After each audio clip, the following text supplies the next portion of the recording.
Okay, so I thought I'd put together a wee whiskey tasting because I haven't actually seen anything like this on this particular group. It's mostly been how you cook stuff or how you blend cocktails, and I figured maybe there was a wee slot for doing an actual whiskey tasting, but I'm going to keep it quick. I'm not going to drag this thing out too much. So what do we have? We've got a bottle here that I just picked up the other day there. Glen Scotia. It's a single malt whiskey. It's bottled at 46%. It's a double cask, exclusive double cask finish. So basically, they put it in a bourbon cask, and then for the last 12 months they take it out of the bourbon cask, put it in a Jimenez sherry cask, and finish it off in the sherry cask. Now Glen Scotia is it's from Campbelltown, and that's actually on the west coast of Scotland, which is where I'm from. Coincidentally, that's not why I bought it. It just happens to be where it's from. But it's from the west coast of Scotland.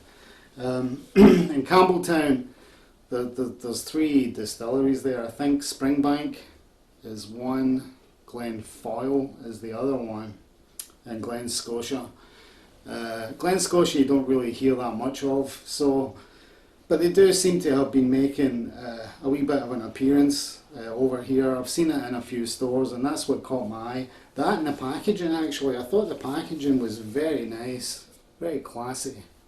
And I know you shouldn't judge a book by its cover, but it definitely caught my eye. Let me see. So this thing here, bottled at 46%, which is good because you're getting closer to the cask strength, so that's what you're looking for.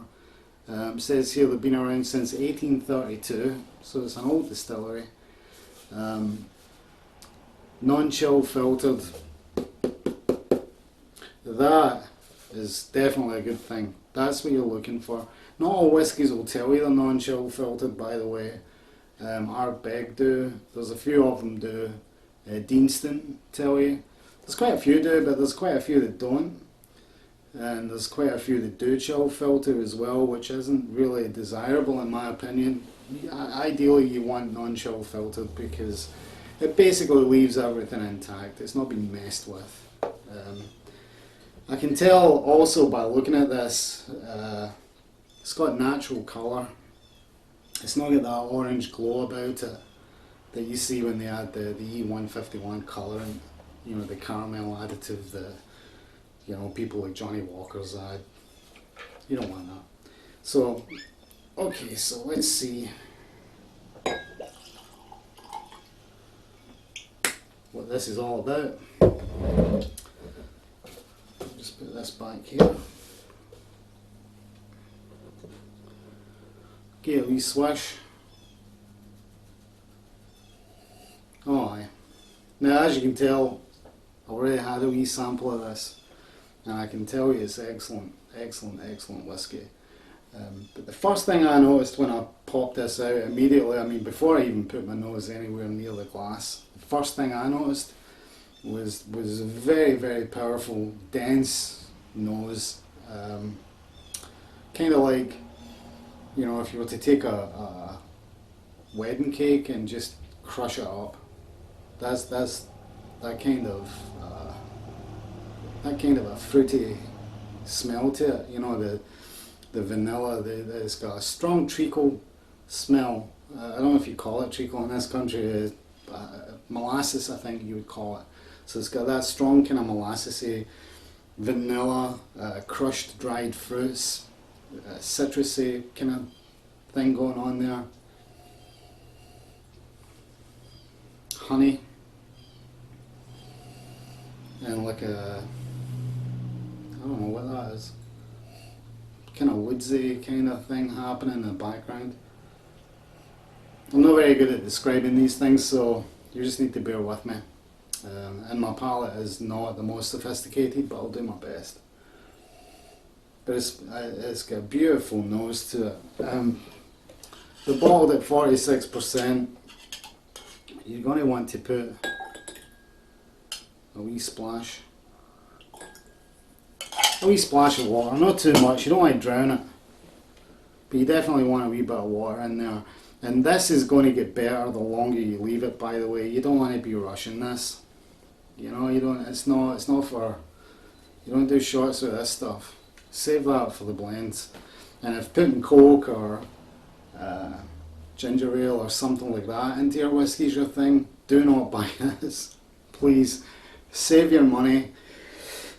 Go buy Johnny Walker's or Jameson's or Dewar's or Bell's, whatever your thing is. Go buy a blend. Put your soft drinks in that, but do not, please, don't do it to something like this. It's like, it'd be like ruining a masterpiece. You don't want to do that. But this is a very densely, oh aye. When you put water in this thing, it just opens up, even after a couple of minutes. And like I say, normally with something like this, I'd be looking at 15, 20 minutes, maybe 30 minutes, sometimes 40.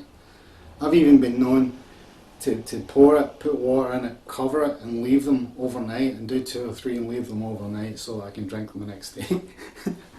That's how much of a nerd I am. But I really enjoy my whiskey, and I enjoy I like to savour it. And of course, as always folks, drink responsibly. Yes, so let's give it a wee taste and we'll wrap this up. Oh, this is just gorgeous, gorgeous whiskey. And I would say, you know, I mean, I'd say even tasting it, this is somewhere between 5 and 8 years. This isn't particularly young. I don't think. I could be wrong, but very nice. Very, very nice.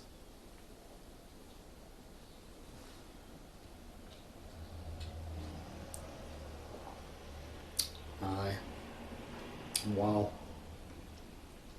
Wow.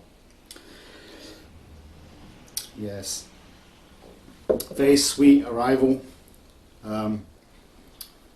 And then you get that strong treacle flavour, caramel, and it's got a kind of woodsy thing happening. Like I say, I don't really know how to describe that.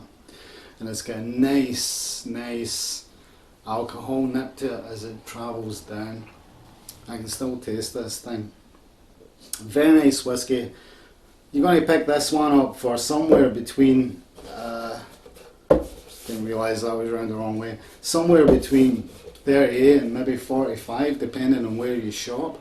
I don't know what you normally spend on whiskey, but that's about average for me. Sometimes I might go beyond that. But this is very good. One of the best I've had in a while, actually. And I will be buying this again. You know, it's a lot of people gravitate towards the peated whiskies, which are the ones with the smoky flavours. But this is, and I love them too, but this is a nice, refreshing change. It's just a gorgeous, gorgeous whiskey. So, aye, thumbs up from me. Maybe give you something to think about over the shutdown. Hope everybody's safe.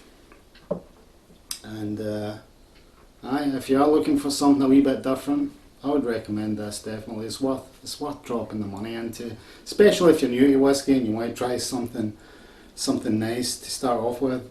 I mean, there is a lot going on with this, but it's very flavourful, and like I say, I would recommend it. So having said that, Slange, Sore Alba, and aye, I'll catch you.